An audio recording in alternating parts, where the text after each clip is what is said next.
we often hear, it's a bit different than what we've been talking about, but this is the problem with a 45-minute interview. I want to chat with you for 6 hours. Come to Steubenville and have a much more enjoyable chat. I know, that's what I want, but Thursday doesn't let me. Okay. Bastard. That's a lie. We often hear of the dangers of taking ourselves too seriously, and rightly so. Peter Kraft is one of the most enjoyable men I've ever met because that man does not take himself too seriously. Yeah.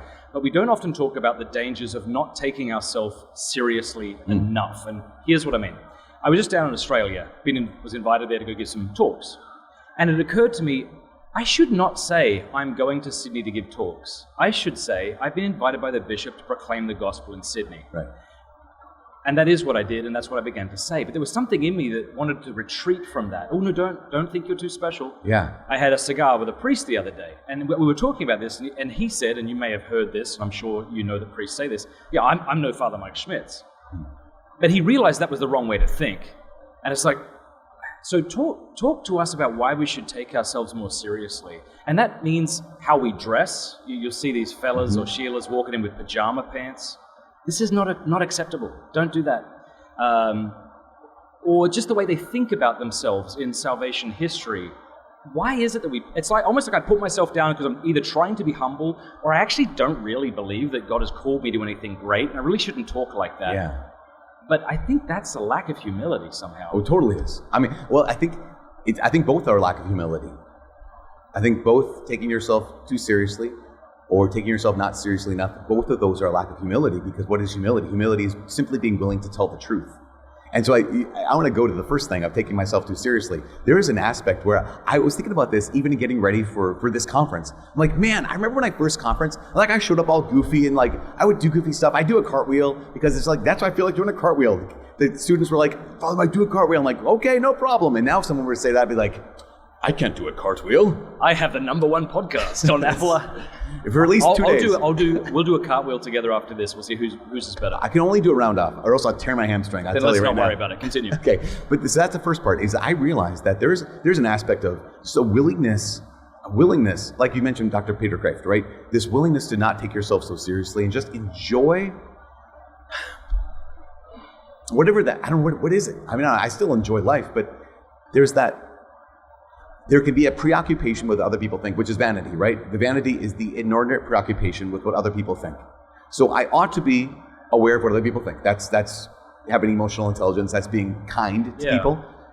But the inordinate preoccupation with what other people think is the kind of thing that I think holds us back from true humility, where it's like, no, be goofy and look stupid without caring. So how has your platform rising affected that? Because that must be it. Because it's like, it might be vanity, right? But it's also this sense like, okay, there's this responsibility upon me. Yeah. And so I'm trying to discern, am I being responsible or am I being vain? Let me tell you, okay, this is one of the weirdest social media exchanges. It was just so out of the blue. At one point, I was making an Ascension Presents video, and I coughed at the beginning of it. I'm like, oh, I got the black lung pop. Reference to Zoolander, right? Uh-huh. And so, and they put it in there, they edited it, and I was like, oh, that's kind of funny. I got this barrage of social media people. Do you realize that there is an orgy scene in Zoolander? Like, how dare you reference that movie? I'm like, actually, I didn't remember that because I watched it 20 years ago, but the movie's really funny. And that's all, but it was this thing of like, oh, wow, I better be careful. Because if I, accidentally reference something that was also connected with, and I'm like, man, and that was I don't think that was necessarily a matter of trying to be overly vain or something. It was like, oh, I've got to be careful. And I think that can sneak into or slip into something else, right? Where instead of being just, I'm taking care, because I think it's wise to be careful. I think it's loving to be careful with each other. You can simply, what's the word? Instead of just being careful, you can become fake, artificial. Yes. Artificial. I often say that for podcasters, whoever, people giving talks, if you try to sound like somebody else, if you start slicing away parts of your personality to make it acceptable, you'll become as interesting as dentist art, right. And no one will care. Yeah. So I need you to be big goofy you. I want to be whoever the hell I am, and then go, I said to you earlier, part of the problem with criticism is they're not wrong. Right. People are like, you suck. I'm like, I know that. I know. Well, that's the thing is I really believe that if there's something that's truly false, it's like a pin. Like it can hurt, it pokes you and it kind of hurt. But then then it's over. If it's just completely false, that's not true. But a lot of times the falsehood has a little bit of truth in it. And so it's like a barbed hook. That's right. Where it goes in, then it sticks there because I'm like, yeah, but it's true.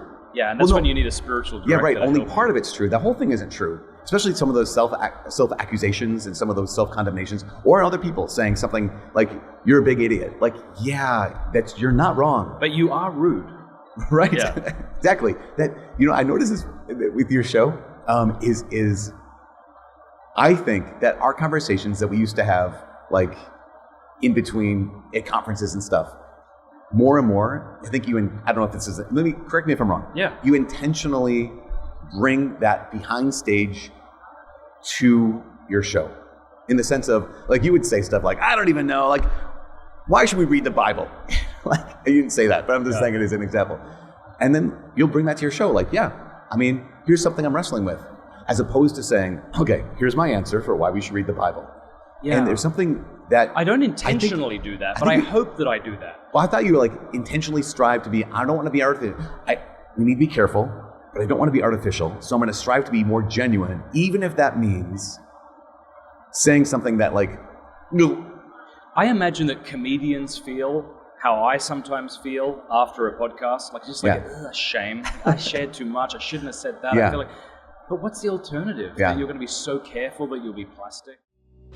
Hey, thank you so much for watching. Before you go, do us a favor, leave a comment, let us know what you thought of the video, like, and subscribe.